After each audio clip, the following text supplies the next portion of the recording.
For over 5,000 years, horses were revered as symbols of power, freedom, and imperial ambition, loyal companions in humanity's greatest pursuits.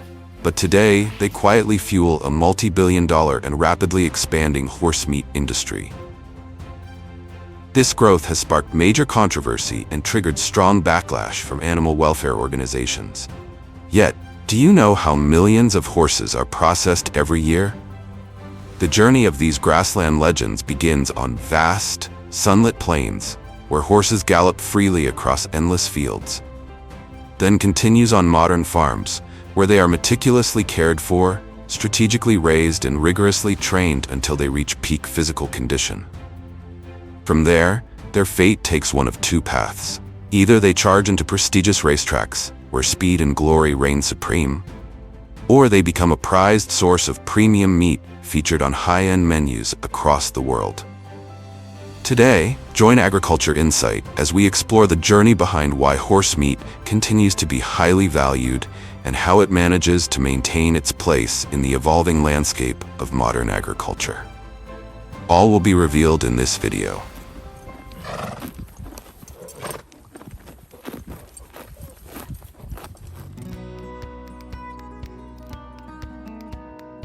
Did you know that before steam engines, cars, or airplanes existed, horses were once the biological engines that powered the entire world? Far beyond carrying kings and brave warriors across brutal battlefields, horses bore the weight of global transportation, agriculture, and trade for centuries. Not only that, they were also once the soul of the King's Guard, a prestigious royal guard force where each horse was not just a means of transport but a symbol of honor and loyalty, truly deserving of deep respect.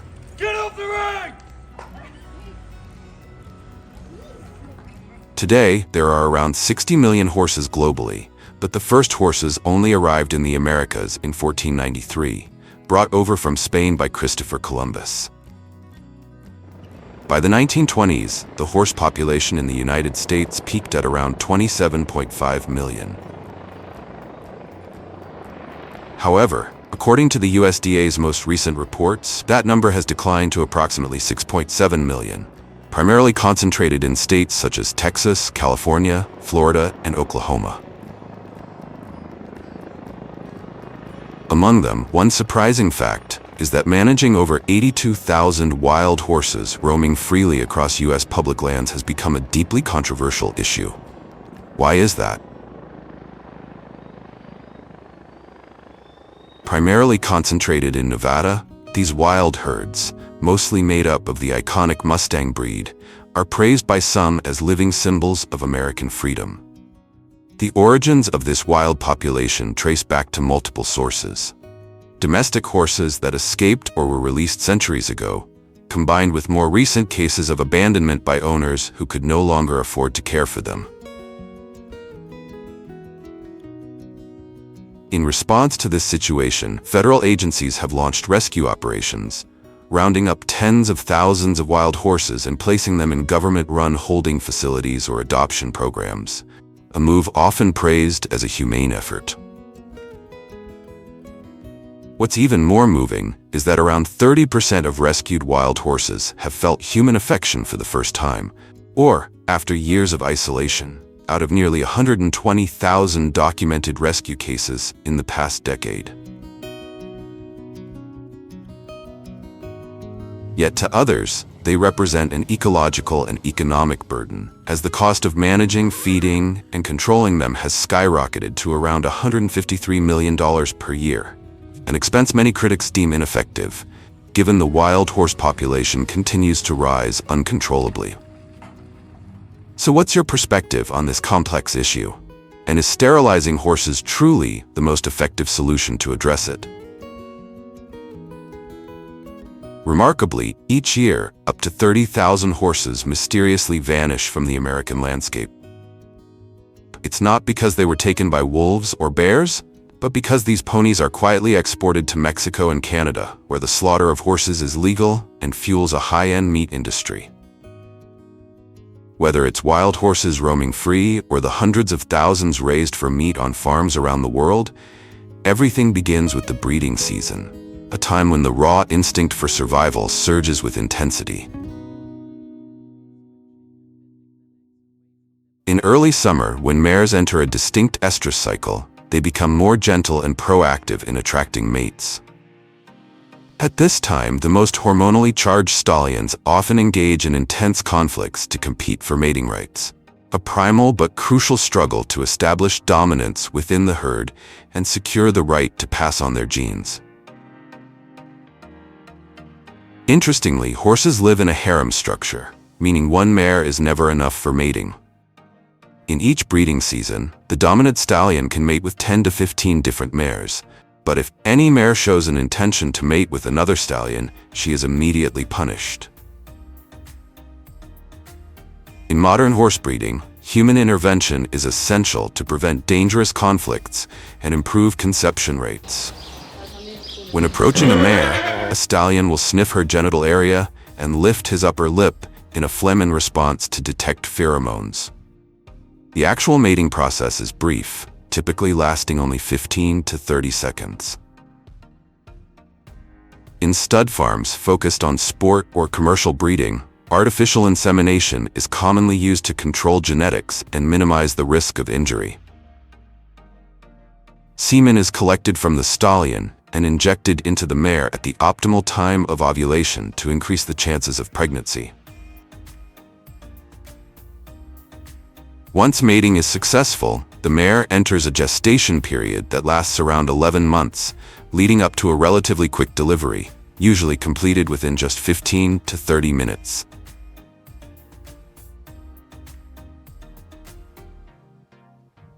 Surprisingly, the harshest first lesson for a newborn foal isn't how to walk or nurse. It's how to survive. In the wild, a dominant stallion may kill a foal if he suspects it isn't his own offspring. The mother will do everything she can to protect her baby, but if she's not strong enough to fight back, the foal can be trampled to death within the very first hours of life. This brutal truth is also common among other species, such as wild boars and lions. That's why, on horse farms, mares and foals are always kept separately to ensure the safety of both mother and baby. A newborn foal typically weighs around 45 kilograms and is able to stand within 1 to 2 hours. Nursing shortly after to absorb colostrum, the vital source of early nutrition and immunity. After birth, the mare and foal need to be kept in a clean, quiet environment to bond and recover quickly before rejoining the herd. Unlike other livestock, milking a horse is more difficult and sensitive due to the mare's small udder size, so any excess milk is typically hand-milked immediately after each feeding, when the milk letdown reflex is at its strongest. Each milking yields only about 200 to 300 millimeters, and on average, a mother horse produces just 1 to 2 liters of milk per day, 10 to 15 times less than a dairy cow. Although not widely consumed, horse milk is highly valued for its nutritional qualities: low in fat, rich in lactose, vitamin C, and easily digestible proteins, making it more similar to human breast milk than any other animal milk.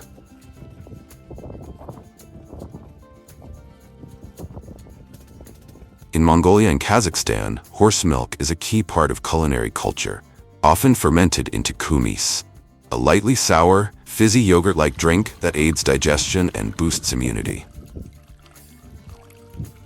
More than just a nutritious beverage, kumis is a symbol of nomadic life, where horses, grasslands, and people are inseparably intertwined in the rhythm of the steppe. And that is just one small part of the horse's remarkable life journey, where proper care plays a vital role in ensuring they grow strong and reach their full potential, whether they are raised for racing or meat. First of all, horses are highly sensitive and perceptive animals, so they are typically raised using a semi-free-range method that provides them with ample space for regular movement. This not only helps them develop natural muscle tone and reduce stress, but also creates a self-sustaining biological cycle, allowing them to grow and live in a way that closely aligns with nature's intent. Even when raised in a natural free-range environment, horses still require additional nutritional support.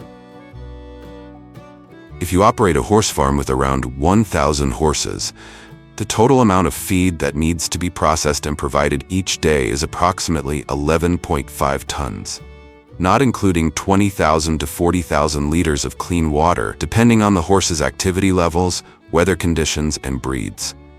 It's certainly not an easy job, is it?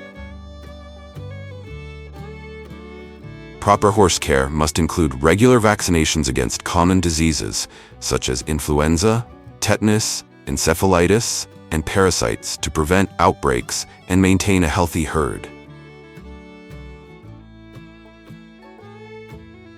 Particularly important is hoof care, often referred to as the horse's second heart. Hooves should be trimmed on a regular cycle of every 4 to 6 weeks and cleaned daily to remove dirt, manure, and debris lodged in the grooves.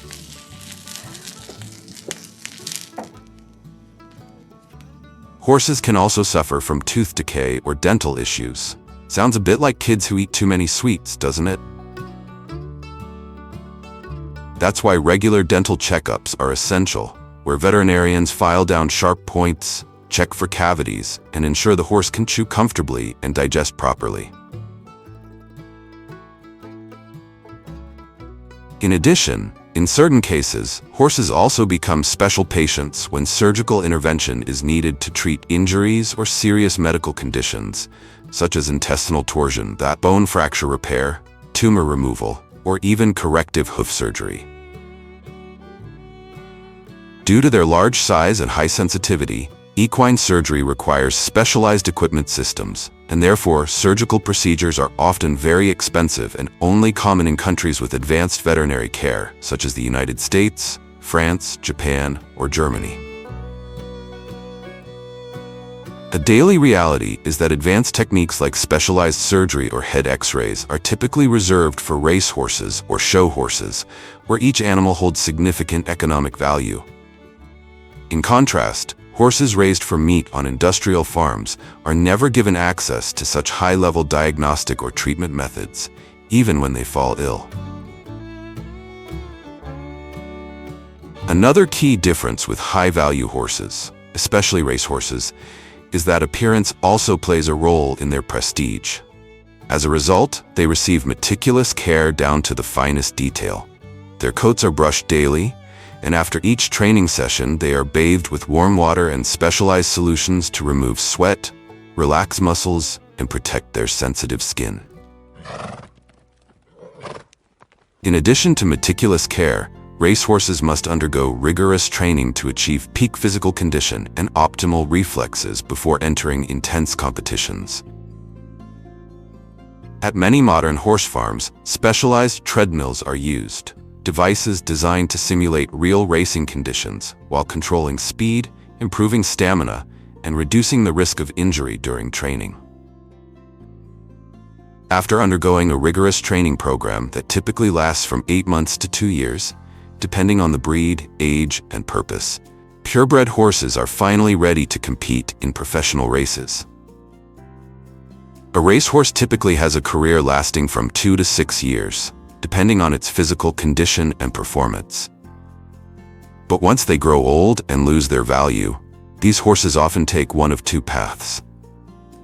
Some are treated like true athletes after retirement, while others are transported across borders and, along with over 5 million horses each year in countries like China, Kazakhstan, Mongolia, and Argentina, continue to serve as a source of high-protein, low-fat red meat in traditional cuisines. The journey to becoming a premium food product begins when horses reach the appropriate age for harvest and are transported to specialized processing facilities. The first step in the process is stunning the animal to reduce stress and ensure safety during subsequent operations. The most common method involves a handheld device with a metal bolt that is pressed against the horse's forehead.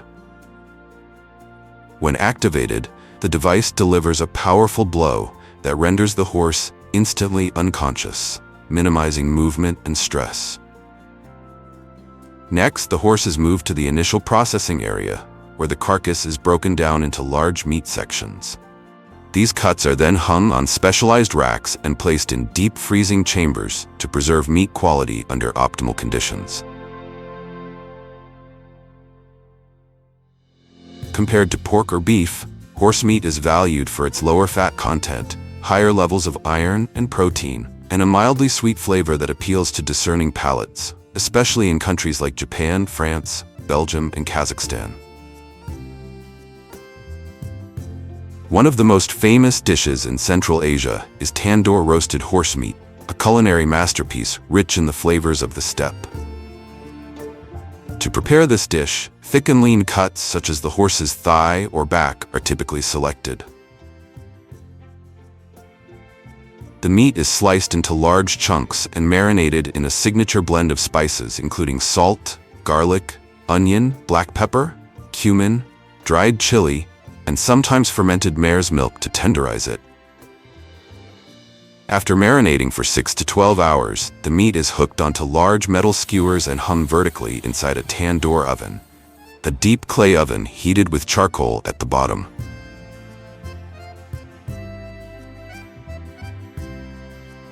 The roasting process lasts from 1 to 2 hours, allowing the exterior to develop a smoky, golden crust, while the inside remains juicy and naturally flavorful. Whether raised for competition or consumption, the journey of the horse reflects the complex intersection between culture, economy, and agriculture. As the role of horses continues to evolve, their story remains a powerful reminder of how human needs and traditions shape the lives of animals across the world. Is there a dream? What would the dream of these ponies be?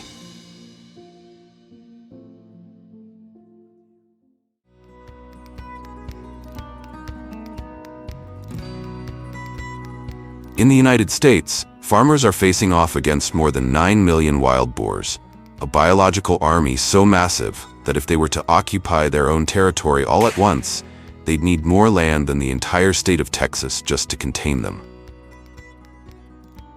But why have we always feared and tried to eliminate this creature? To answer that question, we have to go back to the 1500s. When humans began great transoceanic migrations, bringing with them just a handful of wild boar stock from the Eurasian region to North America, either for meat or recreational hunting. But through a mix of human carelessness and the cunning of this non-native species, some escaped, bred with domestic pigs, and over time evolved into a hybrid force, stronger, more aggressive, and capable of wiping out 3 hectares of corn in under an hour, causing billions in damage. Without natural predators to stop them, wild boars spread like wildfire. In this escalating battle, traps became more than tools. They became the last line of defense, where human intelligence clashes with raw, feral instinct. Ironically, it's the traps themselves that are now backfiring. Placed wrong, timed worse, outsmarted, every time. The result? Wild boars aren't just surviving, they're thriving. Because we've overlooked a brutal truth. Wild boars are one of the most reproductively explosive, invasive species on the planet. If we fail to eliminate over 70% of the population each year, their birth rates surge. From 4 to 6 piglets per litter to 8 to 12, with young maturing in just a few months. The population doesn't just grow, it detonates, now exceeding 30 million and spreading across continents.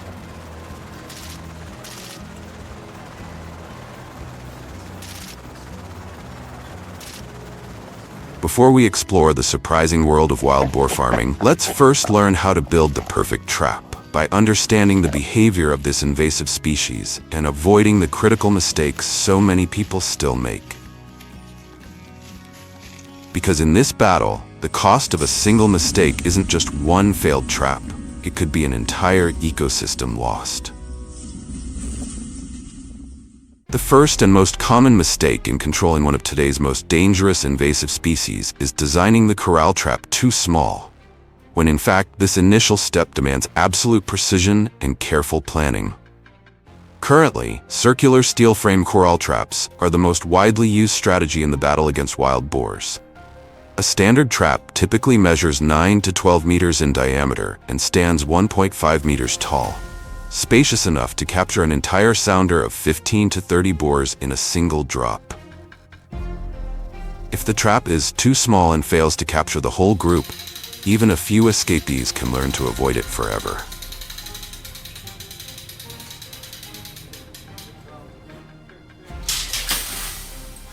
Next, wild boars are highly intelligent and capable of identifying structural weaknesses in a trap. That's why the entire framework, from steel frame to fencing, must be constructed using high tensile materials, securely welded or bolted in place. The reason is simple. A fully grown wild boar, standing nearly 1 meter tall and weighing up to 200 kilograms, can ram with enough force to bend steel fencing if the trap isn't built strong enough. However, some farmers still use substandard materials such as thin wire mesh, chain link fencing, wooden posts, or even industrial plastic netting to cut costs.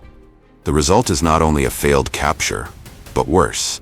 We unintentionally teach this invasive species yet another survival lesson, making them increasingly harder to control with each failed attempt.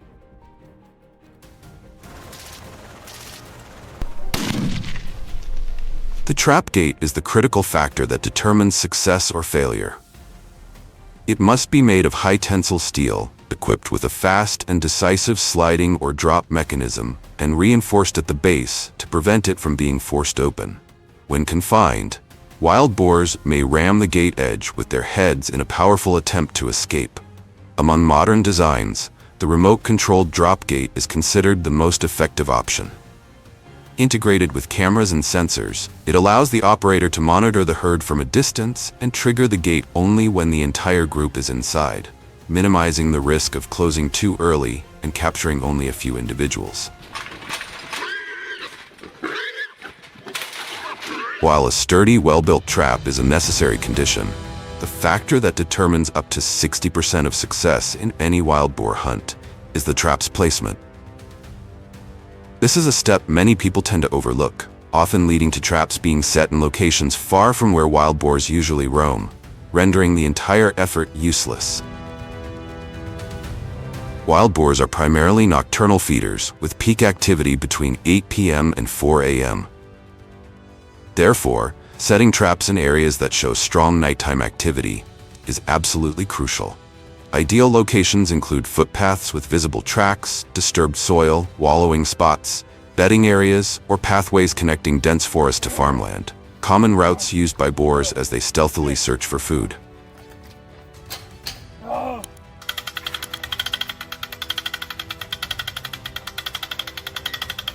Once the trap is properly positioned, the next crucial step is to entice the herd to enter voluntarily, without suspicion.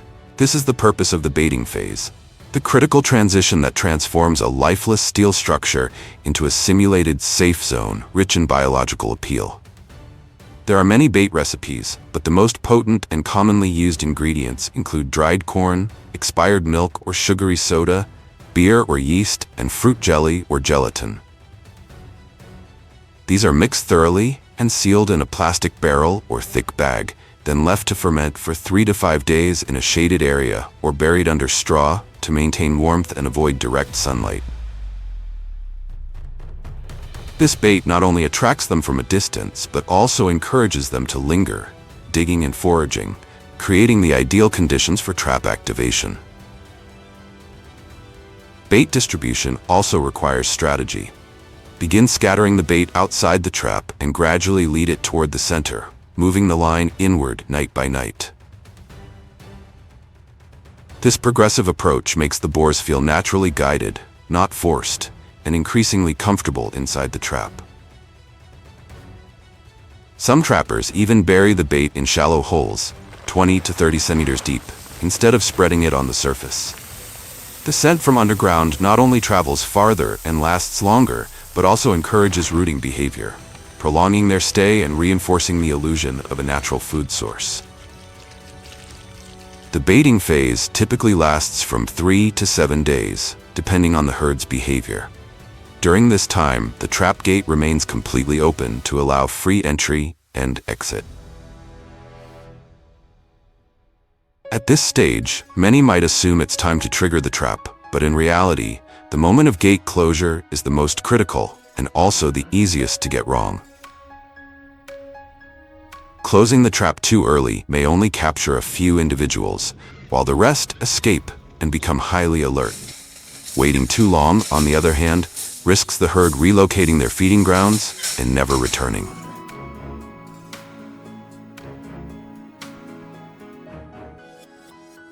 That's why every movement of the herd is closely monitored using infrared cameras or motion sensors. When 70 to 90% of the group consistently ventures deep inside the trap, especially across multiple consecutive nights, that's the signal the golden moment has arrived. When the gate slams shut, the trapped wild boars often enter a state of extreme panic. But it's also the moment when the farmer reaps the reward of a well-executed hunting strategy built on patience, planning, and precision.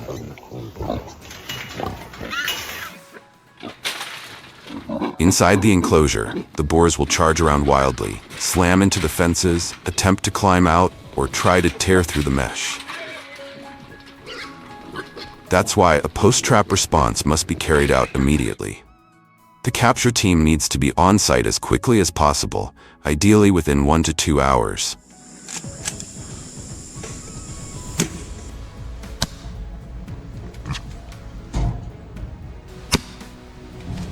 Any delay increases the chance of the remaining boars becoming wary and avoiding the location, while also heightening the distress of the captured animals, potentially leading to injuries or structural damage to the trap if it's not built to withstand such force.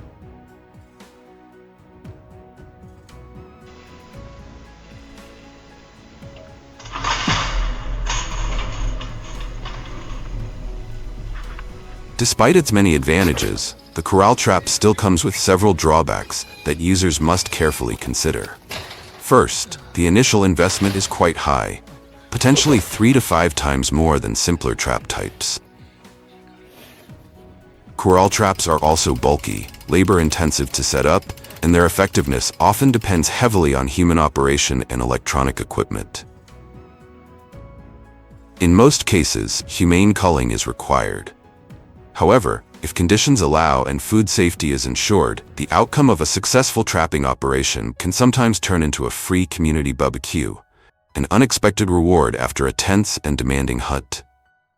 But while the West struggles to control them, the East is finding ways to profit from millions of wild boars.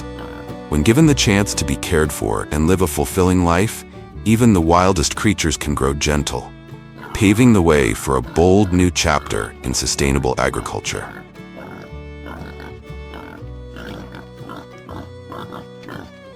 But to successfully domesticated wild boars, 3 core factors must be addressed simultaneously: wild instincts, living environment, and genetic traits. If even one of these elements is neglected, the domestication process is likely to fail.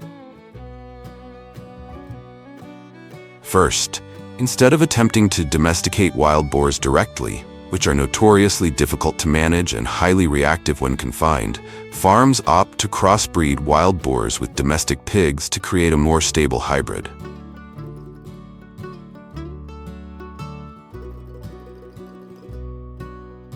As a result, these hybrids retain the muscular build, thick coat, and rich, distinctive flavor of wild boar meat, but are easier to care for, less likely to damage enclosures, and pose a lower risk of aggression toward handlers. The next key factor is the living environment. In China, wild boar farming is typically organized under a semi-wild model. The animals are raised in large fenced areas spanning thousands of square meters, designed to closely mimic their natural habitat.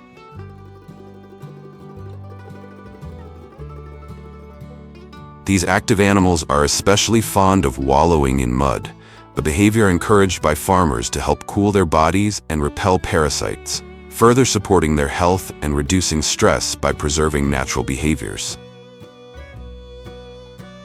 Disease control is approached in a sustainable and animal-friendly way. Rather than relying heavily on antibiotics, farmers prioritize hygiene, daily behavioral observation, and herbal supplements for disease prevention. Each animal is tagged with an ear ID for traceability, growth monitoring, and epidemiological management.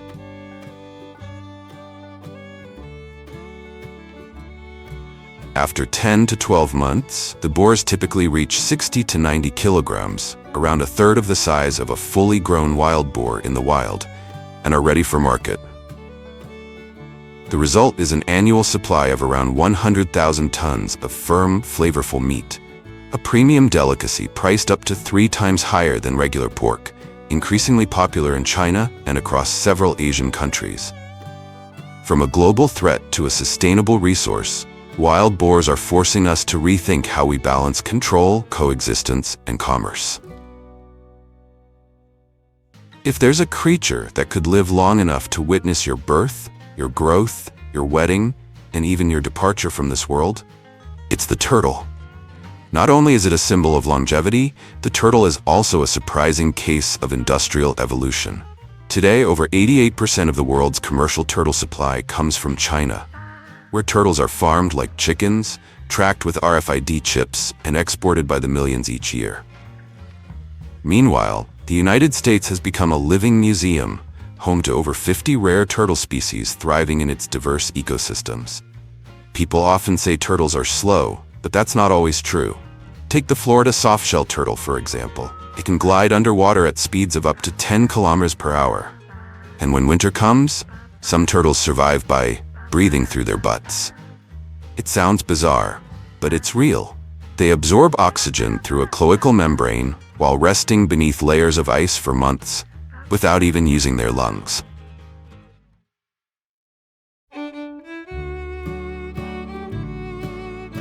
Not every turtle gets chosen to become a future parent for the next generation.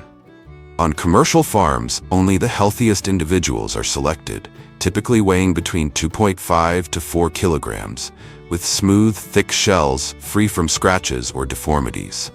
Another key factor is reproductive history, often tracked through detailed records from breeding farms. Female turtles that have laid multiple clutches with high hatch rates are given priority in the selection process. But breeding is a game of risk. Overusing the same elite genetic lines for too many generations can increase the risk of inbreeding, leading to weaker offspring that are more vulnerable to environmental stress and disease. Once selected, softshell turtles enter a special preparation phase. They are transferred to semi-natural ponds with water depths of 30 to 40 centimeters and constant flow to mimic natural living conditions. Here, the future mothers are nourished with high-protein diets, minced fresh fish, apple snails, chicken liver, combined with regular supplements of calcium and minerals. It's all aimed at one goal: helping them develop healthy, strong-shelled eggs with high hatch success rates.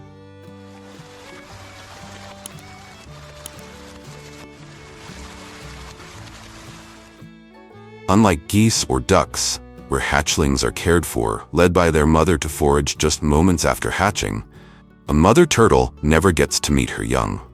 But before she leaves, she fulfills her final instinct with precision, using her 2 hind legs to dig a deep nest where she lays 25 to 40 ivory-colored eggs, each coated in a layer of mucus, a kind of biological armor that protects the embryo during its most fragile stage.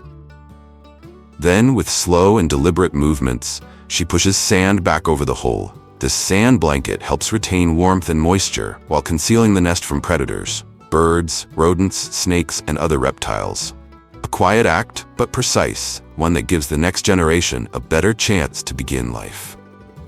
As soon as the mother turtle leaves, farm staff quickly begin collecting the eggs from newly laid nests. The scene resembles a treasure excavation. Sand is carefully brushed away, revealing clusters of precious eggs resting quietly beneath. Depending on the size of the farm and the number of turtles nesting, a single harvest can yield anywhere from a few hundred to several thousand eggs.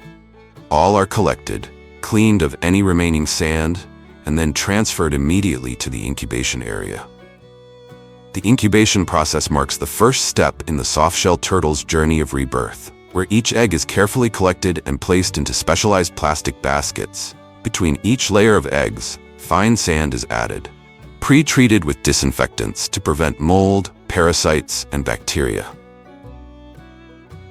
The baskets are then transferred into incubation chambers, where the temperature is carefully maintained between 29 to 32 degrees Celsius. Turtle's sex isn't defined by genetics, but by temperature. Just a 1 to 2 degrees Celsius shift can cause an entire batch to hatch as all males or all females. While we wait for the farm-raised turtle eggs to hatch, join me as we head out to the open sea to witness the raw and challenging nesting journey of wild sea turtles. While softshell turtles are carefully raised in farms with stable environments, clean water, and tailored nutrition, sea turtles out in the vast ocean face a wild and unforgiving journey for survival. No radar, no compass. Yet for millions of years, sea turtles have silently navigated thousands of kilometers across vast oceans. Depending on the species, their diets range from seagrass, jellyfish, and algae to small fish and crustaceans. Some, like the green sea turtle, can live up to 70-80 years, grow as long as 1.5 meters, and weigh over 200 kilograms. With their massive bodies and long-distance migration abilities, they have become enduring symbols of resilience and freedom. But not every turtle survives long enough to reach adulthood. Many are caught before they ever get the chance to reproduce. Others become entangled in fishing nets, lines, or drifting plastic bags. These invisible threats, most of them caused by humans, are quietly shortening the lifespans of one of Earth's most ancient species. A behavior few people notice during sea turtle mating season. From March to September, depending on species and region, a pair of turtles mating peacefully underwater can suddenly become the center of intense competition. Lone males often arrive, pushing, biting, and wrapping around the female in a bid to claim the chance to reproduce. Gentle creatures? Not always. In the natural world, even love is a fierce contest. After several weeks, the female turtle returns to the very stretch of beach where she was once born, beginning her quiet, solitary journey ashore to lay her eggs. Usually at night or during high tide, the mother turtle, weighing hundreds of kilograms, drags herself across the dry sand, using only her flippers, each slow, laborious step guided not by food or water, but by pure instinct. After laying her eggs, the mother turtle quietly returns to the sea, leaving the sandy nest behind, and with it, the offspring she will never meet. From the very moment they hatch, sea turtles face a fate entirely different from their farm-raised counterparts. There's no helping hand, no safe tank, only instinct. Hatchlings must struggle out of their sandy nests and follow the faint glimmer of moonlight reflecting off the waves to reach the sea. It's a short journey, but one filled with danger. With slow movements and fragile bodies, even a slight misstep can make them easy prey for seabirds, lizards, or even stray dogs. In the wild, nesting beaches often become hunting grounds, and the most vulnerable are the first to fall. Sea turtles spend nearly their entire lives in the ocean, coming ashore only to lay eggs. But the odds of surviving to adulthood are shockingly low. Only about 1 in 1,000 hatchlings will ever make it back to the sea. Now, let's return to the farm, where turtles are raised under strict protocols and controls, becoming a vital link in the entire value chain. Remember those turtle eggs we've been waiting for? Now, let's take a look at what's happening inside the incubation room. After about 30 to 40 days, the hatchlings begin to break free from their fragile shells, not one by one, but together. Using subtle vibrations and barely perceptible sounds from inside their eggs, they coordinate their timing, instinctively syncing their emergence in a silent collective signal. It's not chance, it's survival by design. Hatching as a group means more movement, more confusion for predators, and a better shot at life. After hatching, the baby turtles are carefully collected by staff. Those that are healthy, well-developed, and free from deformities are selected for commercial farming or reserved as future breeding stock. Once sorted, The selected juveniles are transferred to specialized rearing tanks, designed to mimic natural conditions with soft bottoms, clean circulating water, and areas with both light and shade. Each tank is closely monitored for temperature, pH levels, and dissolved oxygen to ensure optimal living conditions. After around 4 to 5 years of rearing, an adult turtle can consume between 300 to 500 grams of food per day, depending on the weather and its body size. With proper care, it can reach a weight of 3.5 to 6 kilograms, the ideal range for harvest readiness.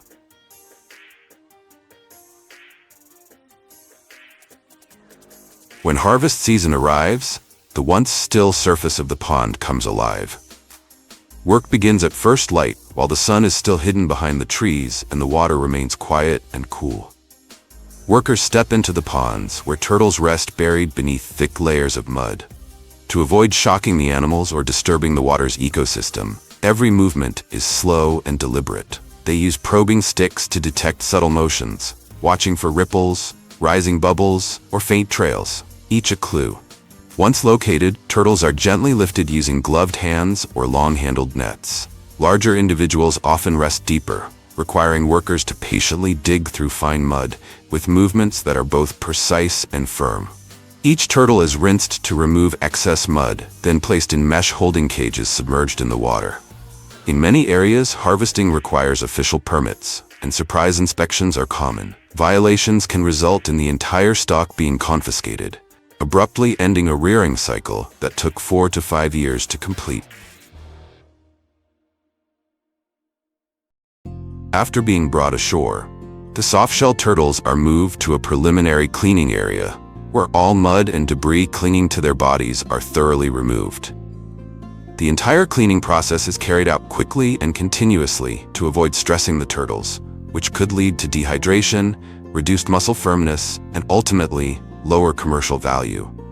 Depending on size, each container typically holds 4 to 6 individuals. These containers are then transported directly to wholesale markets or major collection points, where buyers are ready to inspect, weigh, and appraise each turtle. With an average weight of 3.5 to 6 kilograms, adult turtles can sell for $60 to $90 each. Healthy turtles with strong reflexes and no visible scratches are always priced higher.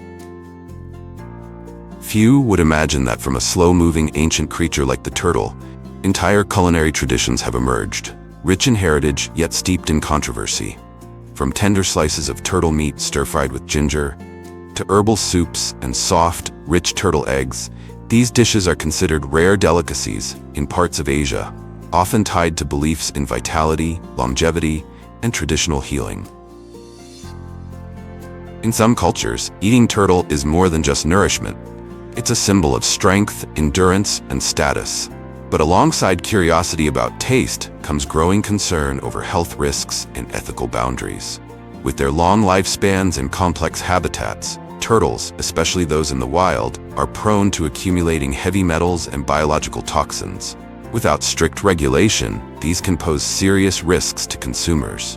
Meanwhile, increasing demand continues to push some turtle species closer to extinction. Cuisine reflects culture, but sometimes it also tests the conscience of an era.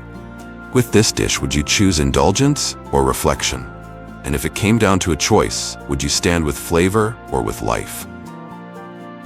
We've just journeyed through a world full of surprises, from high-tech turtle farms to the untouched shores where sea turtles lay their eggs. Each detail not only revealed a lesser-known side of this animal, but also raised important questions worth reflecting on. And the journey isn't over yet, because ahead, there's still so much more waiting to be discovered.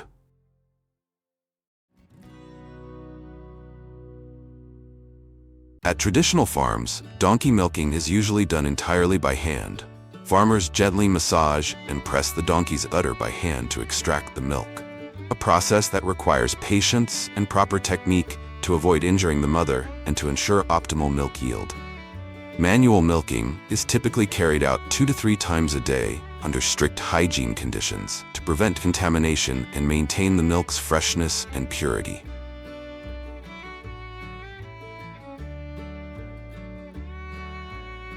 Meanwhile, at larger and more modern farms, donkey milk is collected using advanced automated milking systems. These machines are specially designed with soft milking heads to enhance efficiency, minimize stress for the mother donkeys, and maintain high milk quality. The automated milking process is typically integrated with an instant cooling system to preserve the milk's freshness and valuable nutrients before it moves to the processing stage. Thanks to the application of high technology, the milking process becomes faster and more consistent, optimizing productivity while ensuring animal welfare. This, in turn, enhances the commercial value of donkey milk, especially in markets with strict quality requirements.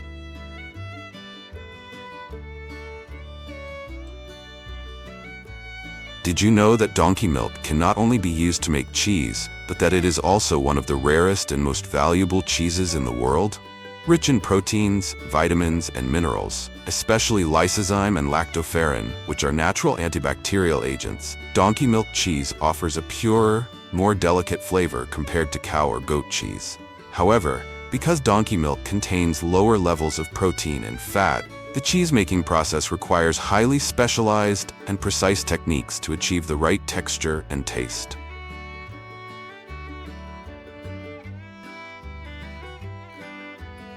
A portion of the milk, after being collected, is pasteurized and packaged as fresh milk for direct consumption, either for nutritional or medical purposes. The remaining milk undergoes a strict processing procedure to produce donkey cheese, a premium product that requires delicate techniques and extended aging to achieve its distinctive flavor and texture.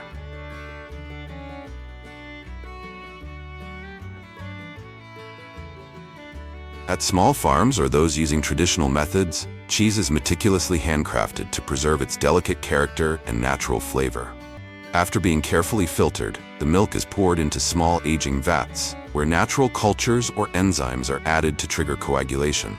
Once the milk solidifies, the curd is cut manually with knives and gently pressed using clean cloths to remove excess whey. Temperature, humidity, and timing are adjusted based on the cheesemaker's experience and refined intuition, rather than relying solely on machinery. The farmers guide the herd of donkeys onto the truck. However, compared to cattle, horses, or other hoofed livestock, donkeys are far more stubborn and difficult to manage. As a result, transporting donkeys often requires more time and effort, demanding patience and proper techniques to keep the herd calm and safe.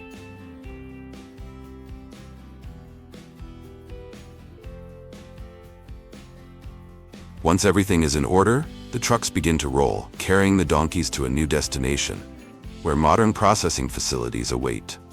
A new journey begins, one that brings the value of this animal closer to its mission of serving the global demand for food and premium products.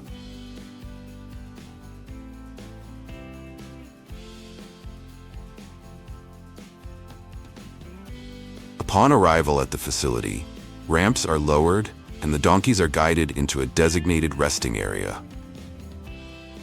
The donkey's hide, the most valuable part and the core of a billion-dollar industry, is certainly not to be overlooked. After being carefully removed from the donkey's body, the hide is swiftly transported to specialized factories to be processed into donkey gelatin, a rare and highly sought-after product worldwide.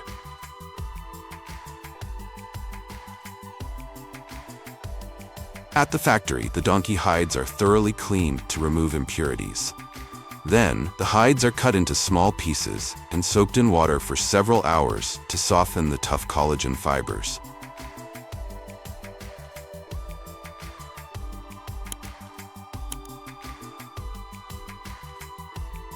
Next, the softened hides are slowly simmered in large controlled temperature pots for many hours. This gentle cooking process allows the collagen and beneficial nutrients from the hide to gradually dissolve into the solution, creating a rich, thick, nutrient-dense broth. Once the mixture reaches the desired concentration, it is carefully filtered to remove solid residues and then further concentrated until it thickens. The hot gelatinous liquid is poured into molds and cooled until it solidifies into smooth, shiny black blocks. Each piece of donkey gelatin is the result of a meticulous and labor-intensive process. This product is highly valued for its high collagen content and is commonly used to nourish the body, improve skin elasticity, and enhance physical strength. No matter how harsh life may be, every product derived from this gentle and resilient animal stands as a vivid testament to its silent but invaluable contributions to human health and traditional medicine across many cultures.